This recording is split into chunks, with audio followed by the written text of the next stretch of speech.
For years, this recording sat locked away in a classified archive. It was too distorted, too damaged to be of any use. Until now. Using advanced AI, we've rebuilt what human eyes couldn't see. What you're about to witness is the restored version of footage recovered from a malfunctioning surveillance drone. The drone captured an unidentified metallic object, moving with a precision that no aircraft known today can match.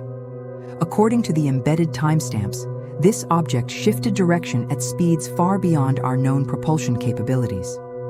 And then, it vanished. No heat trail, no engine signature, just gone. Was this a piece of top-secret experimental tech?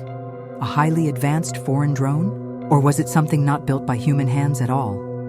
We present the evidence. You decide. This is FuturePulse Media. Don't forget to like, subscribe, and hit the bell to stay updated on the unexplained.